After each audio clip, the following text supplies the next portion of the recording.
Em instantes, daremos início a mais uma entrevista do canal de podcast O Marqueteiro. Você pode acompanhar também esta entrevista pelas principais plataformas de podcast. No podcast O Marqueteiro, trazemos as conversas que estão moldando o futuro dos negócios. Grandes histórias, insights inovadores e líderes que inspiram. Conecte-se com quem faz a diferença no mercado.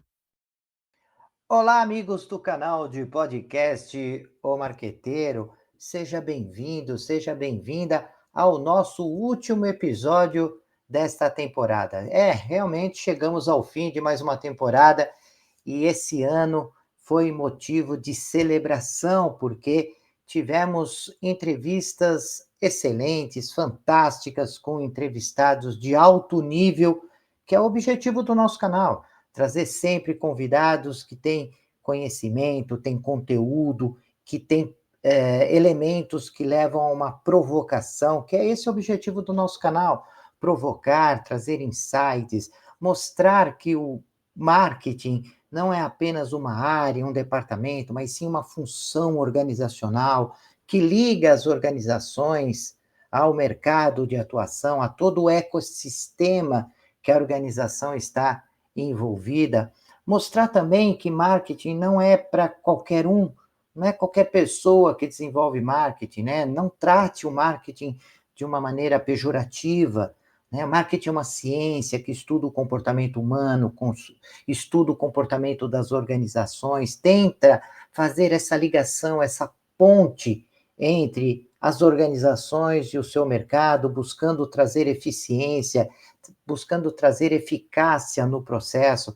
E é esse o objetivo do canal de podcast O Marqueteiro, e não só do canal de podcast O Marqueteiro, né? Porque o marqueteiro hoje em dia é mais do que um podcast, é e-book, são resenhas, artigos, fórum, enfim, o projeto ele vem crescendo, ele vem se desenvolvendo, levando conteúdo de qualidade para todos vocês. Por isso que é importante que vocês se inscrevam no canal, possam curtir, compartilhar, né? Isso é muito importante, vai trazendo para o canal essa necessária validação que o mercado, que vocês trazem.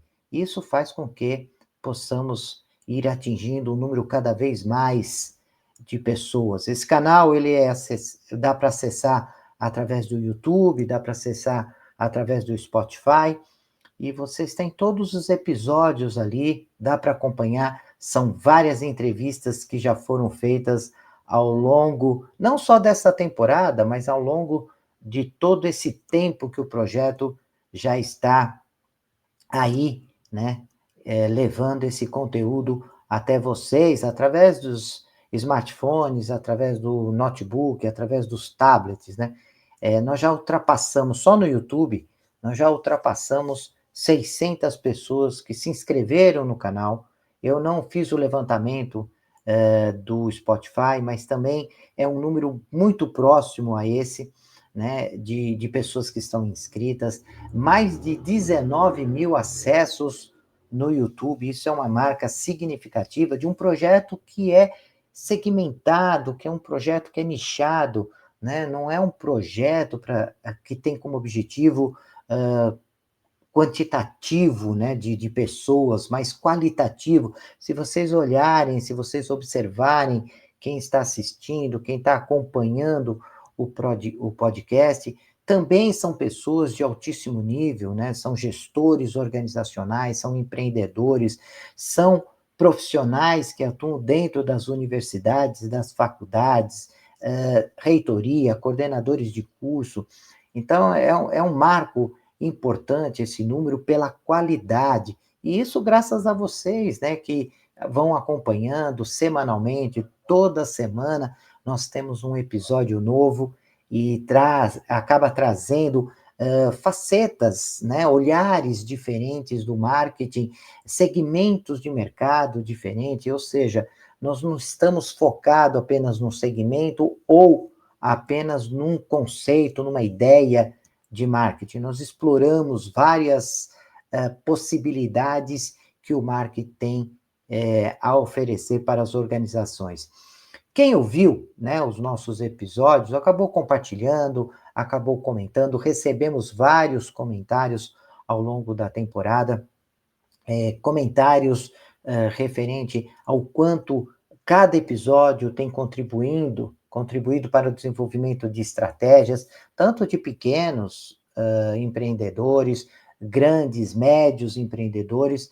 Recebemos, inclusive, comentários que vieram de fora, de Angola, de Cabo Verde, de pessoas que acompanham o podcast e disseram, né, relataram que modificaram a sua maneira de agir, de atuar, graças ao conteúdo do nosso podcast. Recebemos também várias perguntas que vieram de ouvintes, né, informando, pedindo explicações sobre alguns temas específicos do marketing, e acabamos até, ao longo da temporada, montando episódios que tratavam desses temas graças à quantidade de comentários e de perguntas que foram feitas. Né? Acabamos definindo episódios e temas de episódios a partir dessas informações que chegaram através dos nossos contatos. Né? Sempre deixamos o nosso contato do WhatsApp, do LinkedIn, para justamente receber essas informações e alimentar os nossos episódios com perguntas e com comentários, né? Ficamos muito felizes, né? Inclusive de pessoas, alunos de graduação, de pós-graduação, que disseram que o TCC, a monografia, até a tese de doutorado foi inspirada num determinado episódio, que o episódio serviu como um processo exploratório inicial para que ele definisse o seu tema. Isso é fantástico, né? Ter esse retorno por parte dos nossos ouvintes, né? E esse episódio especificamente, né? Nós selecionamos alguns episódios, né? Que foram ecos, que foram insights poderosíssimos, né? Essas conversas marcaram o ano. É claro que não dava para juntar todos, né? Episódios, foram vários episódios apresentados ao longo desse ano. Selecionamos alguns, né? Que tratavam de temas diferentes e, e que eles revelam, né? Cada episódio acaba revelando o propósito, o objetivo do nosso canal, né? Então, a alma do nosso canal acabou aparecendo a partir destas entrevistas e demonstra, né, e que é um dos objetivos do nosso projeto, que o marketing não é apenas uma técnica, ele é arte, ele é cultura, ele é provocação, ele é reflexão, é mudança de mentalidade, né? Então, esses episódios selecionados demonstram bem esta essência, esse propósito do nosso projeto, né? Um dos trechos que eu considerei mais importante ao longo dessa nossa temporada foi algo como: o marketing é sobre pessoas e não sobre produtos, né? Tirando esse foco que antigamente se falava bastante, né? As empresas tinham foco no produto e hoje tem foco no cliente, mas o episódio mostrou que é muito mais que isso. Não é só ter foco no cliente, mas ter foco nas pessoas, né? Então, esse episódio é um convite para vocês relembrar, né? Aqueles que não assistiram, procurar, né? Tem o nome de cada entrevistado e dá para procurar no YouTube, no Spotify, e para quem tiver interesse de assistir de uma maneira mais profunda. Então, relembrar esses episódios, refletir e se preparar para esse mercado cada vez mais competitivo, né? Essa temporada, sem dúvida alguma, ela foi inesquecível, mas um dado importante: a próxima também vai ser, né? Nós vamos trazer novidades, sempre trazemos novidades em cada temporada, e a próxima não será diferente. Estamos pensando em algumas mudanças para trazer algumas discussões diferentes. Então, acompanhe. Por isso que é importante que você possa se inscrever no canal, vai recebendo, né, essas mudanças, vocês vão recebendo um pouco dessa novidade, né? E também é um grande curso de marketing, né? Se você pegar cada episódio, é quase uma aula, né, sobre determinado assunto. Então é importante que você possa acompanhar. Se inscreva, ajude o nosso canal a tornar uma referência na área de marketing, né? Então, isso é importante. Então, o marqueteiro, queria deixar e reforçar essa mensagem, né? Já falei anteriormente, mas o marqueteiro não é só um podcast, é um espaço de ideias vivas. E hoje você vai ouvir a essência do que nos move a partir dessas nossas entrevistas. Acompanhem, espero que gostem, deixem os comentários e nos vemos na próxima temporada. Até lá.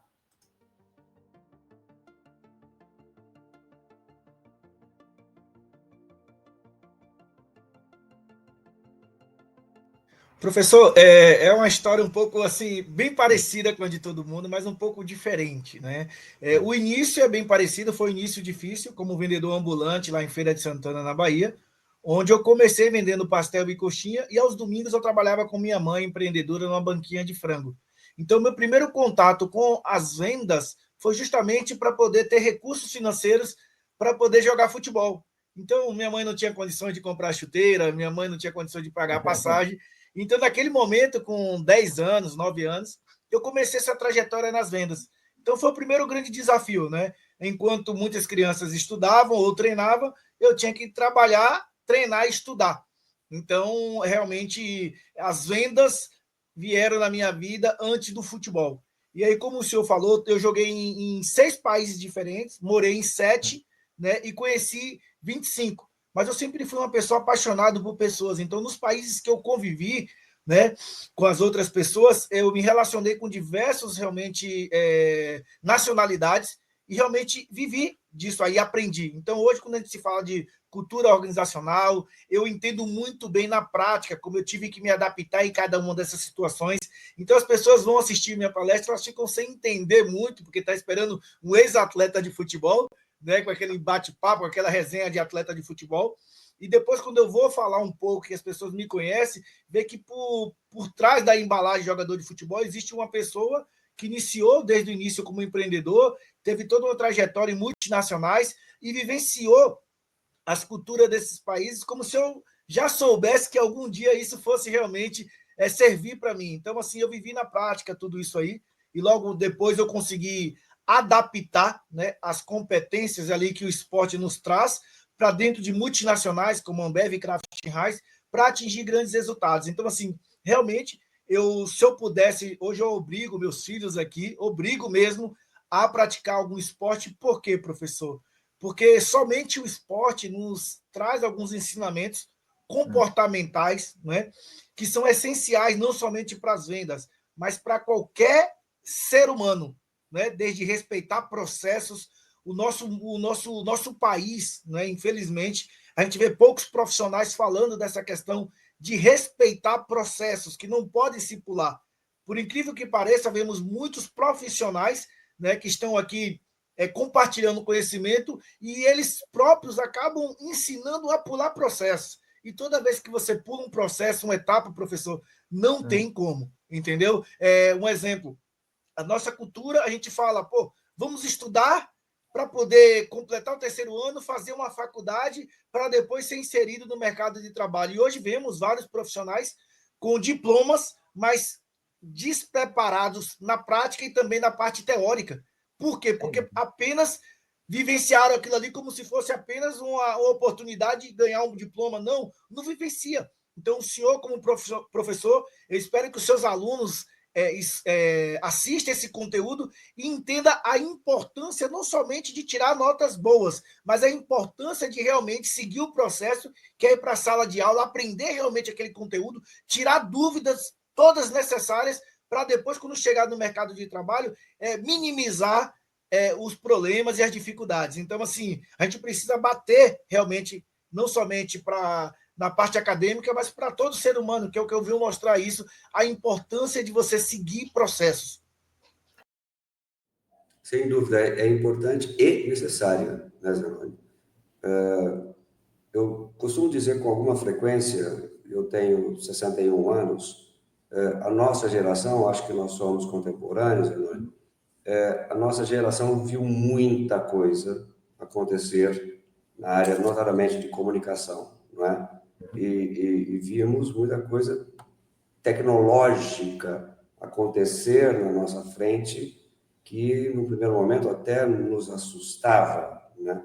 E nós tivemos que aprender com o tempo, no dia a dia, não digo dominar, mas ter conhecimento dessas tecnologias, até para que a gente não ficasse longe do mercado, não é? A nossa geração é completamente diferente de uma geração Z, de uma geração Y, não é? Então, nós tivemos que aprender, conforme falam no interior, né? Tivemos que pegar o touro à unha, né? Para poder usarmos das ferramentas que se apresentam praticamente todo dia para se fazer gestão, não apenas acadêmica, mas uma gestão empresarial como um todo. Eu aceitei seu convite e te digo o porquê. Exatamente pelo nome provocativo de marqueteiro. Exatamente por conta disso. Porque, veja, eu tenho duas formações, né? Eu sou jornalista, é a primeira formação, e a segunda é bacharelado em Direito. E no jornalismo, eu trabalhei, sim, em redação de jornal impresso e rádio. TV um pouquinho distante. Dentro do jornalismo, com o passar do tempo, por oportunidade de emprego, acabei me especializando em comunicação empresarial. Foi quando comecei, alguns anos atrás, bastante, a fazer comunicação empresarial para a universidade. Então, eu juntei a experiência que eu já tinha de assessoria de imprensa e instituí, criei um departamento de comunicação nessa universidade, que nada tinha. Bem, e a partir deste momento da minha experiência de comunicação empresarial, o que eu mais ouvia e continuo ouvindo é que marketing qualquer um pode fazer. E para nós que somos da área, para nós que estudamos e para nós que tentamos fazer um trabalho profissional, acho que você vai concordar, isso nos incomoda. Opa! Dizer que qualquer um pode fazer marketing. Há uma longa discussão de que marketing é ciência, não vamos entrar por aí. Mas, para você fazer marketing, você tem que ter ferramentas. Você tem que saber analisar pesquisas, fazer pesquisa de mercado, para poder, então, saber para que lado você vai com a sua empresa. Então, aceitei o seu convite exatamente por conta desse nome provocativo, para tentar, a quem nos vê, quem nos ouve, desmistificar essa questão de que qualquer um pode fazer, tá? Eu vejo isso, se posso dizer, até mesmo como um desrespeito àquele profissional que se esmera, não? Em estudar, em estar atualizado e, por que não, de sabermos usar das ferramentas. Volto à sua primeira pergunta, de dizer que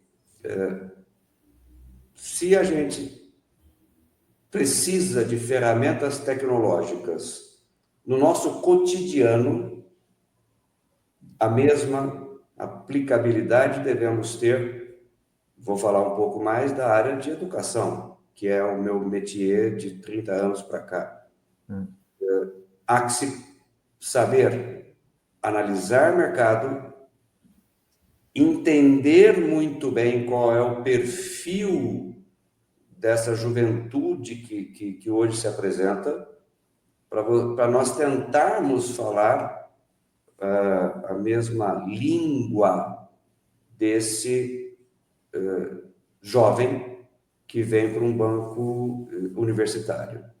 Não é tarefa fácil, porque incutir esse tipo de preocupação na cabeça de professores que já têm seus anos de experiência não é tarefa fácil. Porque, não, eu não preciso da tecnologia para poder me comunicar com os meus alunos. Aham, continua pensando dessa forma, que você vai ficar para trás rapidinho. Bom, muito bom. Com respeito à diferença entre as áreas, entre as nomenclaturas, digamos que Customer Service ou serviço ao cliente, serviço ao consumidor é todo ponto de contato. Geralmente se refere mais a times de suporte técnico, suporte financeiro, suporte jurídico dos clientes. E depois temos uma segunda etapa, teve o lançamento do Customer Experience, que era justamente equipes dedicadas a trabalhar numa experiência do consumidor, uma melhora na experiência, um melhor relacionamento com o cliente, uma forma de pensar diferente o trabalho das empresas para que o consumidor fosse atingido de uma outra forma e gerasse uma conexão mais interessante. Já o Customer Success, ou o sucesso do cliente, é justamente buscar que o cliente tenha sucesso naquilo que ele se propõe quando contrata um serviço. E geralmente está atrelado a empresas SaaS, que são as empresas que vendem ou que, digamos, oferecem software como um serviço, assim como, digamos, Microsoft Office, sim, que antigamente a gente comprava licença, hoje em dia a gente paga mensalmente. Então, o sucesso do cliente vem para que as pessoas consigam utilizar, consigam ter resultado e consigam se manter por mais tempo, gerando o que a gente chama de um LTV maior, que seria um lifetime value, um valor por tempo de vida do consumidor junto com a empresa, e assim tornar a empresa mais rentável. Então, na verdade, são diferentes formas de encontrar um caminho para que o consumidor se torne mais rentável para a empresa se torne cada vez mais rentável e mesmo que ele pareça um pouco mais romântico do que o serviço ao cliente comum, o que ele busca é eficiência na hora de gerar resultados, só que como gerar resultados tanto para o cliente quanto para a empresa, ele se torna mais sustentável. Essa é a real intenção por trás do Customer Success ou sucesso do cliente.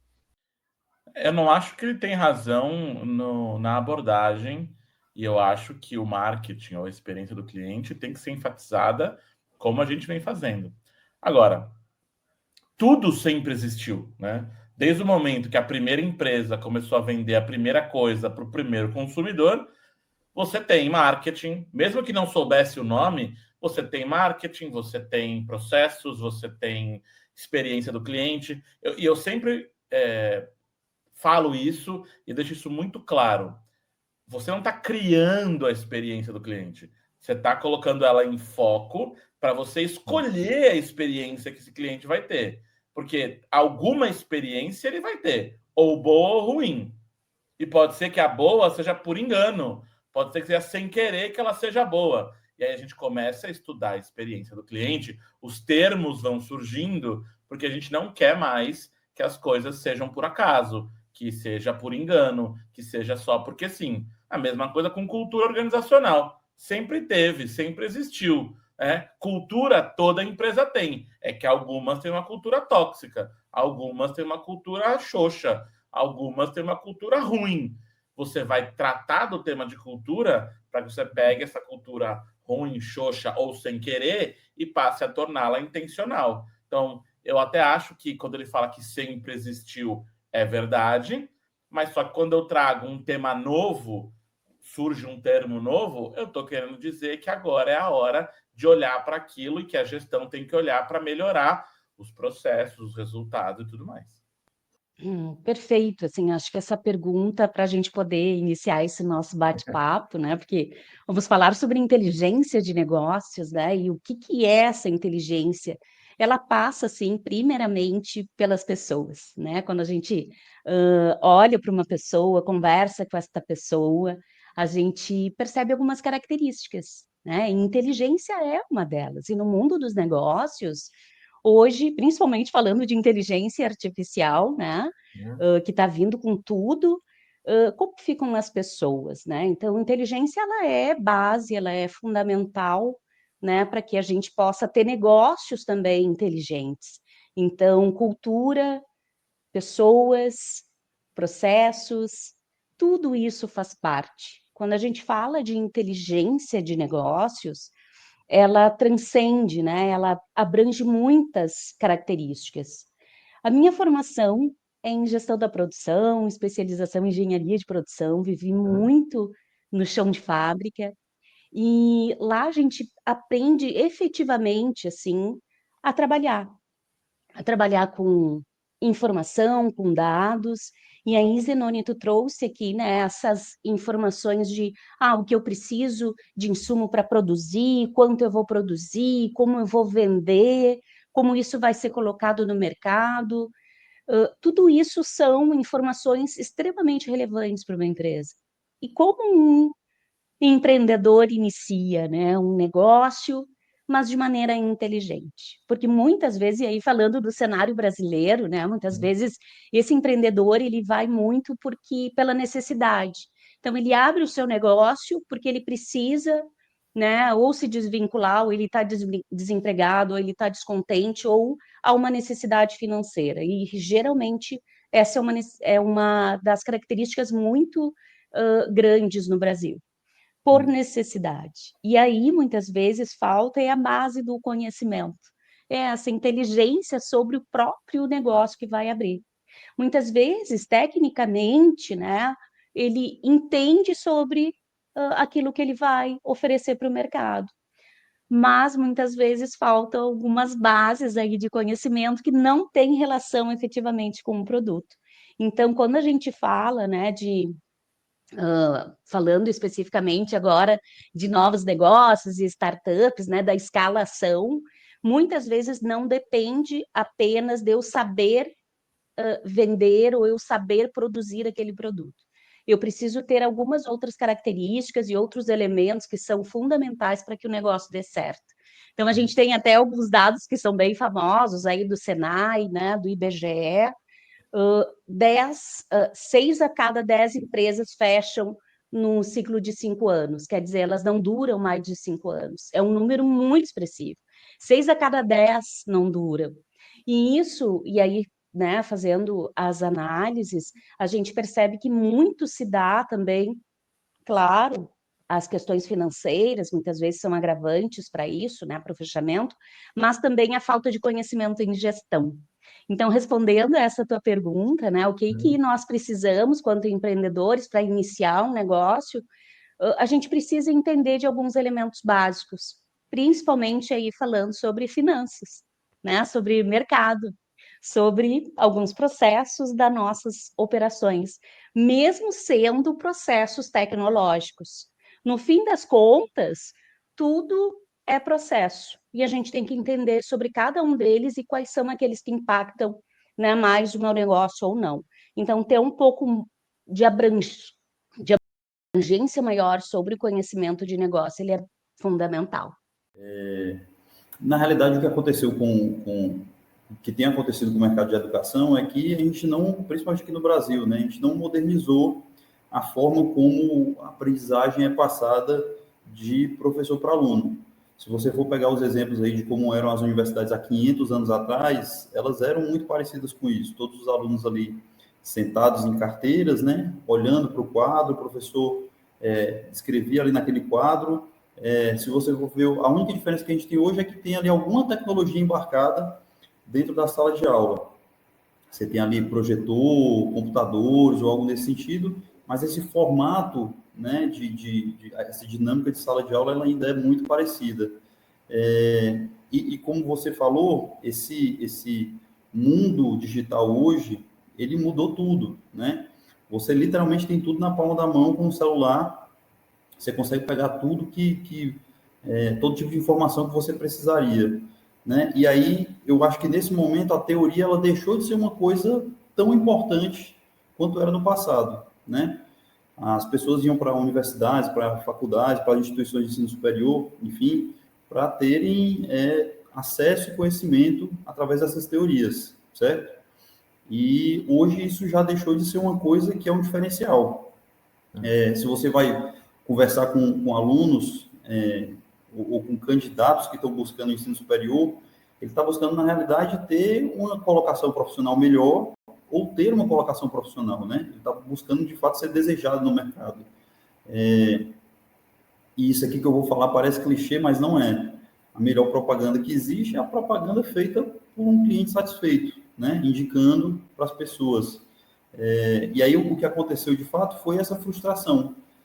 Ao longo dos anos, vários alunos entraram no ensino superior, principalmente nesses cursos que você citou, mas eu vou até um pouco além. Eu entro aí também nos cursos de engenharia, nos cursos principalmente voltados para a tecnologia, né? Várias pessoas acabaram entrando nesse mercado, porque aconteceu uma lacuna de mercado de fato, né? Principalmente na pandemia, impulsionados por isso, né? E ao sair da faculdade, a promessa de que você vai ter um acesso às teorias e vai sair daqui um profissional formado, não se concluíram, não se concretizaram. E aí acabou acontecendo isso, né? Vários engenheiros, bacharéis em direito, administradores, enfim, pessoas com uma formação, com diploma na mão, mas lá trabalhando em subempregos, né? No Uber, em empregos que você não tem barreira de entrada. Basta você ter ali uma carteira de motorista, você consegue ser Uber. Basta você ter uma bicicleta, você consegue ser entregador de alimentos, enfim, né? E aí, principalmente nessa área de TI, o que acabou acontecendo? O cara formado, o profissional ali sai da faculdade com o diploma na mão, quando ia para o mercado, acabava tendo concorrência com uma pessoa que não era formada e perdia essa concorrência porque a faculdade não dava para ele instrumentos suficientes para ele ser diferente das pessoas que não tinham passado pela faculdade, né? E aí, nesse sentido, é que a gente busca fazer um trabalho diferente, certo? Como que a gente pensa ensino hoje? Você tem a teoria, e é importante a teoria, ela é importante estar em sala de aula, mas você tem que trazer prática para a sala de aula, certo? Como que a gente faz isso? O nosso aluno aqui, ele não tem uma matriz de disciplinas, certo? Porque ao final de 4 ou 5 anos, o que é que ele apresenta de fato quando ele está nesse ensino tradicional? Ele apresenta 40, 50 notas que comprovam que ele, naquele período onde ele fez as provas, ele sabia da teoria. Na maioria das vezes, a gente conhece como é que funciona a coisa, você estuda faltando 2 dias para a prova, às vezes 2 horas para a prova, né? E isso é o suficiente para você responder a prova ali e ser aprovado, mas não é o suficiente para você levar para o resto da vida esse conhecimento, certo? E tem uma série de estudos que mostram que quando você alia esse conhecimento que foi passado a uma prática, ou seja, você executa aquilo que você aprendeu, de fato você tem uma fixação desse conhecimento muito melhor, um aproveitamento maior. E como que a gente faz isso? Todas as disciplinas da gente transformou em projetos, então elas são aplicação de PBL, né? Então, todas as disciplinas, o aluno ele vai lá ter aquela teoria que ele já teria na disciplina comum, mas ele vai aplicar na prática tudo aquilo que ele aprendeu. Como que ele aplica? A gente coleta na comunidade demandas de empresas reais, de escolas, de secretarias de municípios, de prefeituras, de ONGs, e a gente traz para dentro dos projetos essas demandas reais. Então, vou dar um exemplo aqui só para a gente ter na prática o que é que acontece. Eu dava a disciplina de matemática financeira para os alunos antes, só para usar o exemplo. E com o conhecimento de matemática financeira, eles poderiam aplicar em várias coisas quando saíssem formados na faculdade. Só que a gente não espera eles se formar para aplicar isso, né? A gente aplica na hora, na sala. Então, agora eu ensino para eles a teoria e a gente busca no mercado, pegando essas demandas, certo? Quais empresas estão buscando algum tipo de projeto para que elas façam uma ampliação. E aí, a ampliação vale tudo aqui. Vale uma filial nova, vale um galpão adicional dentro de uma fábrica, vale um negócio novo, um produto novo que você vai lançar dentro do negócio que já existe, ou um negócio que vai ser começado do zero.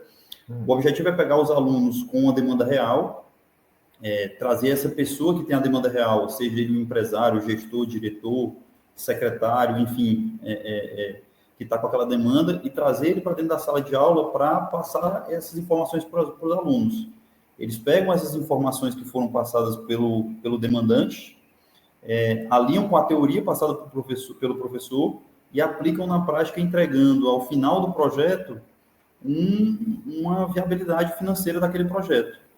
E aí esse demandante consegue pegar essa viabilidade financeira, levar para um banco, levar para um investidor, ou ele mesmo fazer cálculo se vale a pena ele pegar o dinheiro que está numa aplicação dele, tirar daquela aplicação e correr o risco de fazer aquela aplicação ou não, porque ele vai fazer esse comparativo, né? Então, no final, qual é a reverberação prática disso? No final de 4 ou 5 anos, a depender do curso do aluno, ele não apresenta só notas, ele apresenta um portfólio de 40, 50 projetos, de fato, que ele entregou, com 40 a 50 pessoas que são diretores, empresários, secretários de município, proprietários de ONG ou alguma coisa desse sentido, que conseguem atestar, de fato, que ele não só aprendeu aquela teoria, mas ele aplicou aquela teoria na prática. Então, imagina, Zanoni, eu tenho dificuldade aqui de indicar 3 ou 4 ex-chefes meus para te darem boas referências de mim, certo? Porque eu não passei por tantas empresas assim, né? Nesse emprego atual, por exemplo, eu estou há 8 anos. Então, consumiram-se aí quase uma década da minha vida. Mas, se você pega um aluno que está nesse modelo, ele consegue te passar 40 a 50 contatos de pessoas que vão atestar o que ele sabe fazer, porque ele fez, de fato, isso, certo? E nesse sentido é que a gente entende que isso faz com que o aluno entenda essa ligação entre o que ele desenvolve dentro da instituição, dentro da faculdade, dentro do curso dele, e quando ele sai bacharel ou licenciado, ele faz essa ligação de que eu consegui uma colocação profissional, eu consegui ser desejado no mercado, porque a faculdade me deu esses instrumentos. E isso faz com que o aluno saia satisfeito, ele fique satisfeito durante o curso e saia satisfeito no final. A empregabilidade deles é altíssima e a trabalhabilidade também deles é muito alta. Então, eles acabam recomendando muito a instituição. E olha que engraçado, naturalmente isso faz com que o seu investimento em marketing diminua cada vez mais e o resultado de vendas aumente cada vez mais. O que a gente está vendo aqui é isso, a quantidade de alunos aumentar, apesar da gente não fazer investimentos maiores ano a ano em marketing na instituição. Então, acho que isso faz uma dinâmica muito legal da instituição com o mercado em si, né? Eu acho que tem... hoje, a maior concentração de renda está entre o público de 50 a 70 anos, como não aconteceu anteriormente. Né? Porque basicamente, a gente tem 2 universos, né? Não nasce quase pessoas. Vou falar muito de números do Brasil. Não nascem mais quase crianças. Então, por exemplo, no último censo, a média de crianças no Brasil é de 1 criança por lar. No censo anterior, há mais de 10 anos, isso era 3 crianças.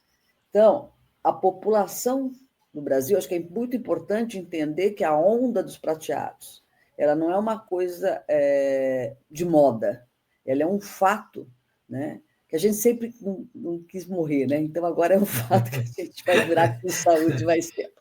Que bom. Então, o que acontece? Como a gente não nasce quase criança, e a gente dura muito tempo, portanto, isso é um fato que cada vez vai andando mais. E acho que a primeira coisa é que o Brasil tem uma coisa de preconceito, porque a gente é muito recente que a gente é um país jovem, a gente era. Agora a gente tem que trazer a jovialidade, né, em vez da juventude, porque a idade cronológica, ou os números da idade, não são muito mais relevantes. O que é relevante hoje, na verdade, é uma idade, é um outro padrão, inclusive, que a Organização Mundial de Saúde faz. Então, a primeira coisa é que isso não é uma coisa que vai acabar, que é perene, né?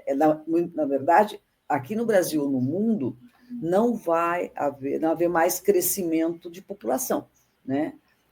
Os indicadores são isso. O Brasil não deve crescer mais de população daqui a uns 3 anos, né? Exatamente, se eu falei que a média hoje é de 1 criança nascendo por lá, isso no Brasil, em São Paulo, é 0 ponto alguma coisa, em outras regiões, 2, por exemplo. Então, a primeira coisa é que isso é o maior valor que existe para as empresas. E nos vários segmentos que a gente conhece, pode ser, o pessoal fala muito em saúde, né? Hoje se fala assim, muito mais em bem-estar. A empresa de bem-estar deve faturar já mais do que a empresa de medicamento, do que os laboratórios. E esse mesmo consumidor, né, ele tem essa longevidade. Você tem, no mercado de imóveis, é o principal investidor, mercado imobiliário, que também pode ser para reforma. Em restaurantes, né, onde existem associações, etc., da grande número, eles representam de 30% a 50% do faturamento. Se você for para o varejo, que é uma coisa bem ampla, né, então você vai ter também supermercado, farmácia, etc., que eles acabam sendo o principal mercado.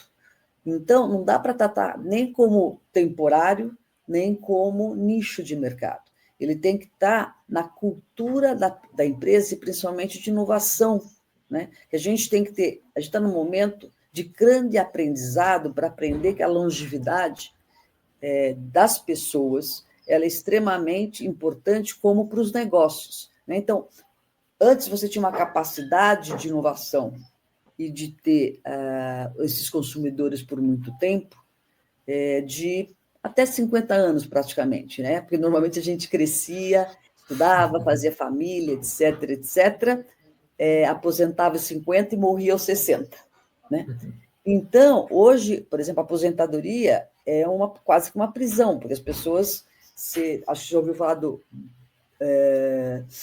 Blue, alguma coisa aí, que são as cidades onde você tem as pessoas. Então, o pertencimento, a produção, você pode diminuir essa evolução, né? Mas essa intensidade de trabalho, né? Assim, você trabalhava 12 horas, você vai trabalhar 8, né? Porque você tem outras coisas, outras prioridades. No turismo, eles não querem mais somente passear, eles querem cultura, eles querem um novo idioma. Então, viraram pacotes e eles também passaram a ser os principais consumidores. Então, a possibilidade de inovação. Em roupa, por exemplo, a diferença que você tem das pessoas com mais idade o estilo de vida é muito mais importante que a idade, ou as tribos são muito mais importantes que a idade. Porque se você gostava de rock, ou era skatista, você vai continuar andando de skate até os 90 anos. A diferença é só a velocidade e os aparatos que talvez você tenha que ter. Mas o seu estilo de roupa não tem mais o estilo de pessoas mais velhas, né? Você tem um estilo que você vai andar de camiseta de rock ou de boné, né? Vai ter seu skate.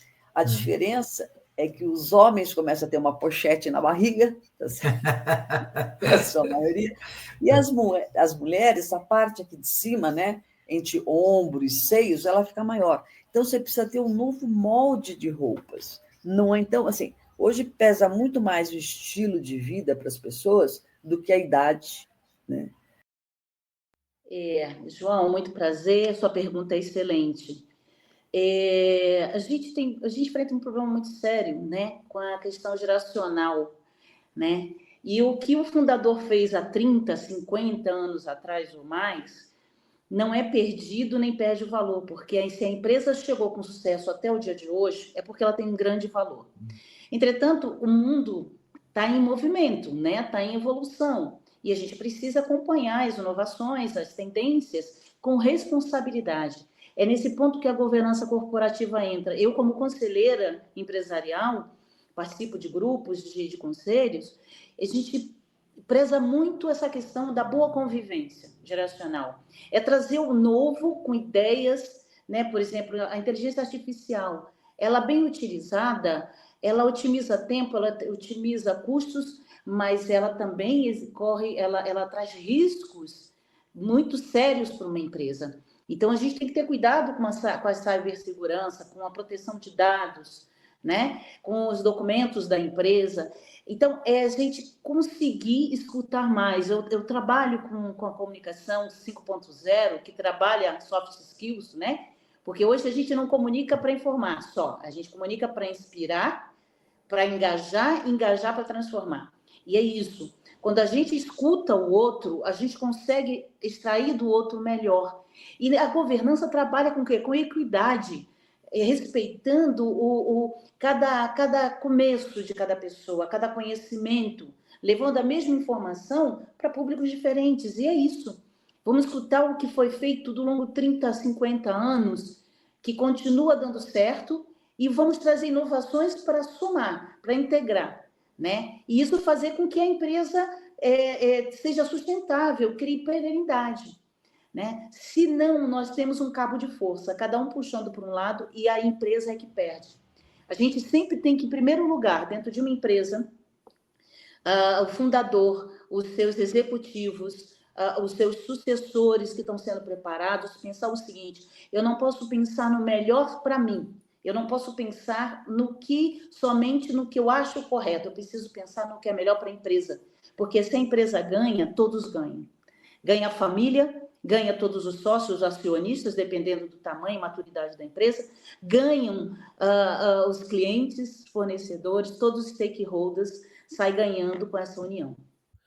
As bets, pelo bem e pelo mal, né? As SAFs também, né? Pelo bem e pelo mal. Pontos positivos e pontos negativos. Eu acho que no caso das bets, tem uma preocupação até social envolvida, que eu acredito que seja um tema mais delicado, né, de se tocar, porque a gente tem hoje em dia a questão da ludopatia associada a essas apostas esportivas, tudo isso proporcionado pelo digital, que veio para facilitar a vida em muitas coisas, mas também tem atrapalhado, e o fato da gente ter as apostas online facilmente no aplicativo de celular tem tornado aí, tem rasgado um pouco o tecido social brasileiro, as famílias, muita gente endividada.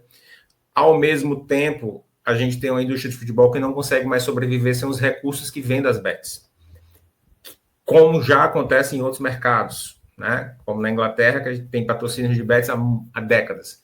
Só que lá existe toda uma regulamentação, não só das apostas esportivas, mas da própria publicidade que se faz disso. Então, acredito que a gente está entrando aí numa nova fase. Da mesma maneira que lá atrás a gente teve que discutir a publicidade do cigarro, da cerveja, acho que a gente vai entrar brevemente nessa fase de discutir a publicidade das bets, não só nas camisas dos times, mas na TV, na participação dos influencers. E só que precisa ter muita cautela, né? Porque tem, sei lá, determinados textos da Bíblia, se o cidadão pegar ao pé da letra, como diz, ele vai cortar a mão, ele corta o pescoço, um dia ele corta a orelha. Não, cuidado. As nossas metáforas, as comparações, nós temos que ser cuidadosos, como você mesmo disse, para saber adequar. Então, vamos fazer o seguinte, ó.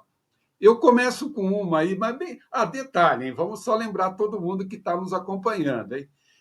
Certamente nós podemos estar falando aqui, citando uma metáfora, uma analogia que você conhece. Só que eu e esse magistral professor Luiz Cláudio, nós vamos dar um tempero diferente. Pronto, a gente promete, com um tempero diferente. Sobre o cuidado com as metáforas e de como se fala, como se interpreta e como vai se agir depois. Há uma historinha, vamos falar até uma história. É uma história, né? Um conto.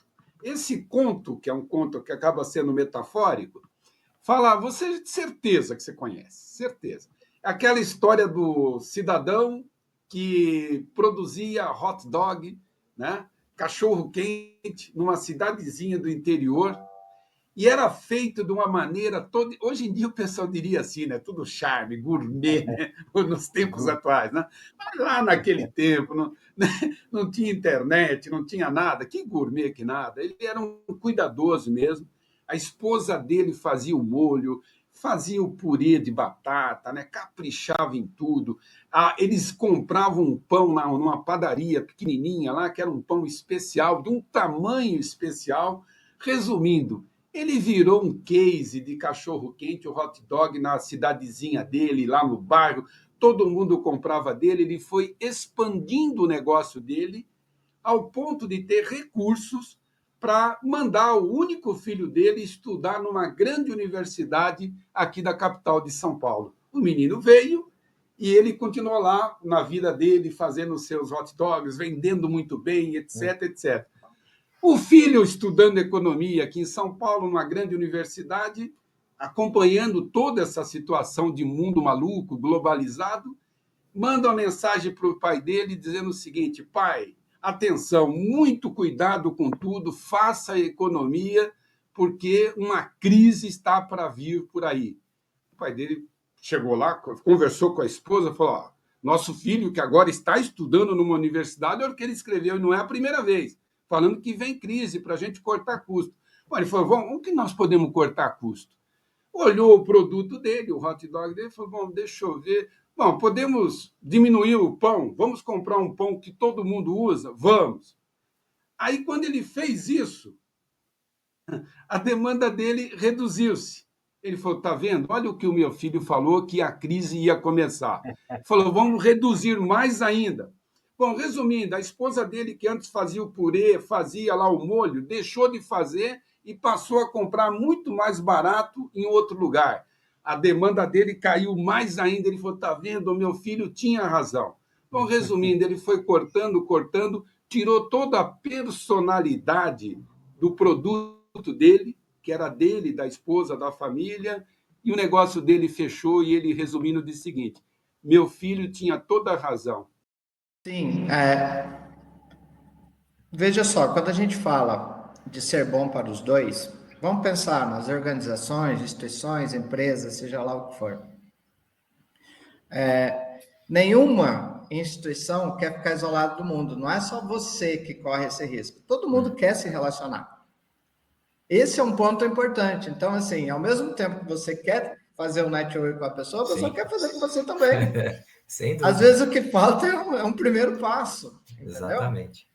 E pegando um exemplo, aqui, por exemplo, na universidade, nós temos um convênio com um banco. Aí fala assim: você conversa só com esse banco, Tanner? Não, converso com todos os bancos. Inclusive, faço agenda com eles, recebo os gerentes locais, os regionais, né? E falo para todos eles, falo assim: pessoal, eu não estou fazendo um jogo aqui com vocês. Não é para isso que eu quero falar com vocês. Porque vocês são empresas. Imagina os bancos, as financeiras. Eles buscam, dentro da tecnologia e dentro da capacidade deles de gerar negócios, várias soluções gigantescas, um monte, uma gama, um portfólio. E se eles não tiverem o canal, né, para falar isso, para mostrar, eles vão perder todos esses recursos lá, porque eles não vão ser negociáveis também, pelo ponto de vista deles. Então, tem que colocar a porta aberta. Mas você está fazendo isso tendo um parceiro? Não, meu parceiro sabe. E eu converso com ele sempre. Não estou fazendo nada de errado com ninguém. Agora, como uma empresa dentro de um mercado aberto, eu tenho que conversar com todo mundo e eu tenho que saber o que acontece no mercado, né? Como um todo. Porque eu tenho um movimento de gastos, eu tenho um movimento de despesa, eu tenho um movimento de receita, eu tenho um movimento de investimento. Então, por que eu não vou abrir as possibilidades para todo mundo, pelo menos para ouvir, para entender, ou para, no momento futuro, né, com os interesses em comuns, você estabelecer uma relação comercial, que seja bom para todos. Um outro ponto, por exemplo, nós colocamos o curso de odontologia há algum tempo. O que eu fiz? Eu fui em todas as empresas que vendem materiais para dentistas, as dentais, e pedi para eles, fiz uma agenda com todos eles. Vem para cá, vamos conversar, eu quero saber o que vocês fazem, como que vocês trabalham, porque em algum momento eu vou precisar consumir. Se eu não precisar consumir, os meus alunos vão precisar consumir. E quando eles forem consumir, eu quero que eles façam isso com segurança, conhecendo as pessoas por meio do network que a gente já está passando por eles agora. Então, você aproxima as pessoas, isso é network. Quando tem, por exemplo, às vezes você tem um network na área do marketing, com uma produtora de TV, com uma TV local. Esse cara, ele conhece várias pessoas lá no ambiente dele. E aí ele tem uma relação comercial ou de alguma vantagens que eles conseguem construir juntos com uma empresa de um outro lugar. Se ele acha que aquilo é legal para a empresa dele, ele considera você e a sua empresa dentro do network dele, ele vai falar assim: Tanner, eu fiz um negócio aqui, será que interessa para vocês aí? Tem uma dica aqui, tem uma coisa. Isso é network, entendeu? Sim. Então, assim, quando eu tenho alguma coisa que acontece alguma coisa comigo, eu falo. Por exemplo, dentro do setor educacional, eu tenho boa relação com todos os reitores. Seja de públicas, seja de privadas, seja de grandes grupos, seja do que for. Por quê? Ah, mas vocês não são concorrentes? Não, a gente compete no mesmo mercado, né? As nossas ofertas e a maneira como a gente se coloca dentro do nosso posicionamento acabam sendo concorrentes na escolha de quem decide pelo ensino superior. Mas os problemas que a gente vivencia são os mesmos, né? É ingressante, é base de alunos, é evasão, é abandono escolar, é inadimplência. Então, por que a gente não pode conversar sobre isso também? Né? Vários gestores educacionais, até um momento assim, entre amigos, né, concorrentes que competem pelo mercado, mas que não precisa brigar com ninguém, não precisa destruir uma relação ou diminuir o esforço que cada um está fazendo. Né? Quem vai decidir é o mercado, quem vai decidir é o consumidor. Mas você pode utilizar disso também. Lógico que você vai pegar as suas estratégias, né, maiores e colocar isso de uma maneira muito explícita, porque senão você não vai jogar direito com aquilo que é o seu objetivo. Mas tem vários pontos que dá para conversar tranquilamente, até mesmo para que você tenha uma percepção do mercado mais apurada. Por mais que a gente tenha mecanismos, tenha inteligência artificial, tenha métricas, tenha réguas, tenha uma série de coisas, o mercado, daqui a 5 minutos, vai ser diferente do mercado que a gente vai ter a percepção agora, porque ele é orgânico, ele é dinâmico e ele está mudando. Então, isso é importante também. Não pense que é só você, todo mundo quer. Quando você chama, quando você recebe uma pessoa, ela fica super feliz de você estar recebendo. E aí, na conversa, vão surgir pontos, com certeza, que mais à frente pode converger em negócios e posicionamentos.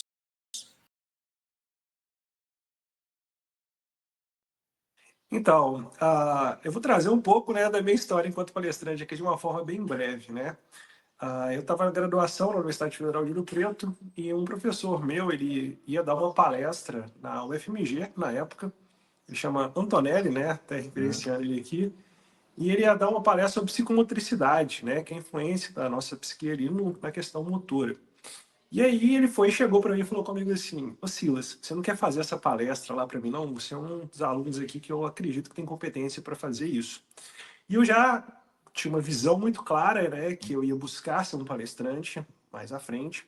Eu já estudava mágica nessa época, né, que a mágica é uma área que tem estudo, né, e pesquisas também, diferente de uma graduação, né, do formato tradicional, mas eles têm muito estudo, muitas pesquisas dentro desse setor, né, e aí eu estudava em uma escola que ela não existe mais, infelizmente, hoje, que chamava Centro Cultural de Arte Mágica, né, estava estudando ali. Então, naquela época ali, eu já visualizava que em algum momento, além de fazer as mágicas, como eu fazia shows e tudo mais, eu queria palestrar. Só que eu queria ser um palestrante que eu ia utilizar a mágica ali dentro. E aí, esse professor me fez uma proposta de fazer uma palestra na Universidade Federal de Minas Gerais, na época. E aí eu cheguei para ele e falei com ele assim: eu vou. Ele falou assim: não, eu vou te pagar, tá? Eu falei com ele assim: não, você não precisa me pagar nada, não.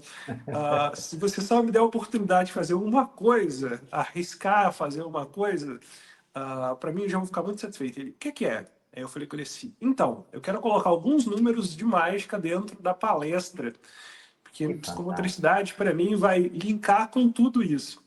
Aí ele foi e falou comigo assim: olha, você pode até fazer, mas você vai ter que me apresentar primeiro. Aí eu falei com ele assim: tá. Aí fui lá, peguei todo o contexto dele e fiz. Aí ele falou assim: não, pode fazer isso que você vai arrasar lá. E literalmente eu fiz aquilo. Depois disso, né, nessa mesma época que eu estava estudando ali, eu encontrei um livro muito legal que se chama Truques da Mente. É um livro que ele vai falar como a mágica, né, revela muito conteúdo sobre neurociência. Então, eram 2 pesquisadores que eles usavam os números de mágica ali para mostrar várias questões que acontecem no nosso cérebro e eu comecei a ficar muito interessado naquilo. E linkar isso com a neurociência em si, né, e questões também, depois, mais à frente, né, no outro MBA que fazia na área de liderança e gestão. E uma coisa que a gente vê muito clara dentro da mágica, né, o que seria a mágica num conceito assim, né, vamos falar assim, um viés da neurociência. Seria algo que eu não consigo nem explicar pela minha emoção, nem pela razão.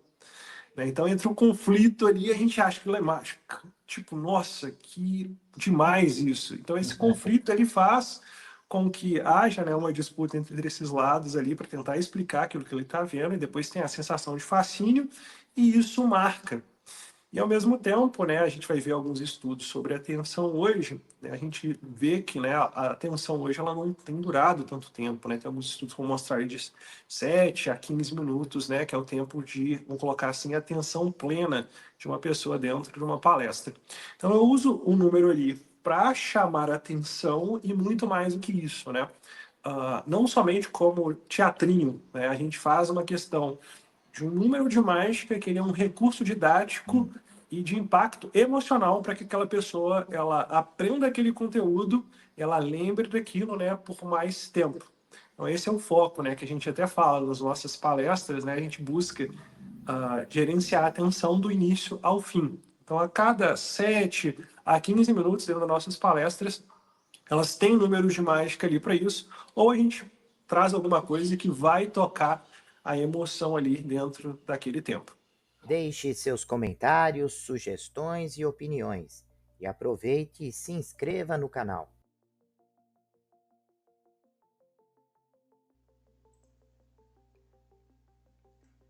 Olá, profissionais de marketing e gestão, estudantes e empreendedores. Você está procurando um podcast que possa ajudá-los a se manter atualizados e aprimorar suas habilidades? Então vocês precisam ouvir o podcast O Marqueteiro. Nós somos um podcast que fornece insights e análises de especialistas em marketing, gestão e negócios, tudo com o objetivo de ajudá-los a crescer e alcançar o sucesso. Cada episódio é repleto de dicas e estratégias práticas que você pode aplicar imediatamente em sua carreira ou empreendimento. E o melhor de tudo, nossos convidados são professores, pesquisadores e especialistas de mercado em suas áreas de atuação. O podcast O Marqueteiro é perfeito para aqueles que estão procurando por inspiração e informações valiosas para levar suas habilidades e negócios para o próximo nível. E se vocês gostarem do que ouvirem, não esqueçam de nos seguir nas redes sociais e compartilhar com amigos e colegas de trabalho. Afinal, quanto mais pessoas ouvirem, mais impacto causará no mundo dos negócios e da gestão. Então, o que vocês estão esperando?